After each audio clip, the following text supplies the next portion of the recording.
اب ہم انشاءاللہ نماز کا جو چھٹا فرض ہے قعدہ اخیرہ اس کے بارے میں سماعت کرتے ہیں۔ سب سے پہلے یہ یاد رکھیں قعدہ اخیرہ سے مراد کیا ہے۔ قعدہ اخیرہ سے مراد یہ ہے کہ تمام رکعتیں پڑھنے کے بعد جو سلام پھیرنے سے پہلے دونوں سجدے کرنے کے بعد جو بیٹھا جاتا ہے آخری رکعت میں، اسے قعدہ اخیرہ کہتے ہیں۔ اس میں کتنی دیر تک بیٹھنا فرض ہے؟ تو یاد رکھیں جتنی دیر تشہد پڑھنے میں لگتی ہے، یعنی التحیات مکمل پڑھنے میں جتنی دیر لگتی ہے اتنی دیر تک بیٹھنا، یہ قعدہ اخیرہ کے اندر فرض ہے۔ تشہد پڑھنا فرض نہیں ہے، یہ واجب ہے انشاءاللہ، اس کو ہم آگے ذکر کریں گے۔ اسی طرح یاد رکھیں کہ اگر کسی شخص نے بھولے سے قعدہ اخیرہ چھوڑ دیا، یعنی 4 رکعت والی نماز تھی اور وہ چوتھی رکعت میں قعدہ اخیرہ میں نہیں بیٹھا بلکہ سجدوں کے بعد کھڑا ہو گیا 5ویں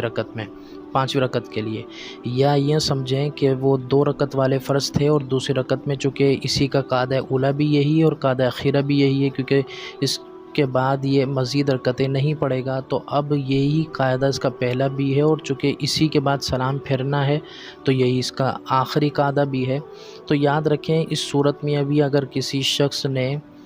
قعدہ نہیں کیا، سجدہ کیے دوسری رکعت کا اور سجدے کے بعد وہ تشہد میں نہیں بیٹھا بلکہ تیسری رکعت کے لیے کھڑا ہو گیا بھول کر، یہ سمجھ کر کہ میں یہ دوسری ادا کر رہا ہوں، تو اس میں اصول یاد رکھیں کہ اگر وہ تیسری رکعت کا سجدہ کرنے سے پہلے اس کو یاد آ جائے کہ میں 2 کمپلیٹ کر چکا ہوں، اپنی نمازیں 2 رکعت مکمل کر چکا ہوں، یا 4 رکعت والی نماز پڑھ رہا تھا، تو وہ جب اس کو یاد آ جائے کہ میں 4 رکعت کمپلیٹ پڑھ چکا ہوں، یہ جو میں کھڑا ہوا ہوں یہ میں غلطی سے ہو گیا ہوں، تو اس صورت میں یاد رکھیں کہ پھر اس شخص پر لازم ہوگا، اس نمازی پر، کہ فوراً جس بھی کنڈیشن میں، چاہے قیام میں یاد آئے، رکوع میں یاد آئے، سجدے سے پہلے جب بھی یاد آئے، فوراً التحیات میں بیٹھے، تشہد پڑھے، اس کے بعد بہتر یہ ہے کہ درود ابراہیم وغیرہ بھی پڑھ لے، سجدہ سہو کرے، اور سجدہ سہو کرنے کے بعد پھر دوبارہ تشہد وغیرہ پڑھ کر اپنی نماز کو مکمل کرے، اس صورت میں نماز ہو جائے گی۔ لیکن اگر کسی شخص کو یاد ہی نہیں آیا اور اس نے سجدہ بھی کر لیا تیسری رکعت کا، اگر 2 رکعت والی نماز پڑھ رہا تھا یا 4 رکعت والی نماز پڑھ رہا تھا اور 5ویں رکعت کا اس نے سجدہ کر لیا، تو اس صورت میں